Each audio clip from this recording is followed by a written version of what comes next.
केंद्रीय सामाजिक कल्याण राज्यमंत्री रिपब्लिकन पार्टी ऑफ इंडियाचे राष्ट्रीय अध्यक्ष रामदास आठवले हे शनिवार दिनांक 30 डिसेंबर रोजी नाशिक दौऱ्यावर येत आहेत। नामदार आठवले मुंबईहून नाशिकला सकाळी 10 वाजता निघणार असून त्यांचे आगमन घाटनदेवी मंदिरापुढील मानस हॉटेल चौक इगतपुरी नाशिक येथे दुपारी 1 वाजेनंतर होणार आहे। त्यानंतर हक्क परिषद दुपारी 1:30 वाजता चिंचोले-खैरे तालुका इगतपुरी जिल्हा नाशिक येथे हजेरी लावणार आहेत। यानंतर संध्याकाळी 4 वाजता निमगाव तालुका सिन्नर जिल्हा नाशिक येथील व्यायाम साहित्य लोकार्पण सोहळ्याला ते हजेरी लावणार आहे। 4:30 वाजता डॉक्टर बाबासाहेब आंबेडकर पुतळा शिर्डी रोड सिन्नर नाशिक येथे नामदार आठवले यांचं स्वागत कार्यकर्त्यांच्या वतीनं होणार आहे।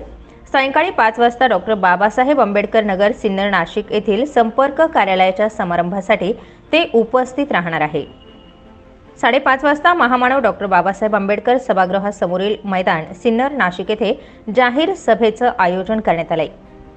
या सर्व दौऱ्याच्या तसेच कार्यक्रमाचे अध्यक्ष उत्तर महाराष्ट्र प्रमुख तथा नाशिक जिल्हा प्रमुख प्रकाश लोंढे असून नाशिक जिल्ह्यातील सर्व कार्यकर्त्यांनी दौऱ्यासह कार्यक्रमात उपस्थित राहण्याचं आवाहन प्रकाश लोंढे यांच्या वतीनं करण्यात आले।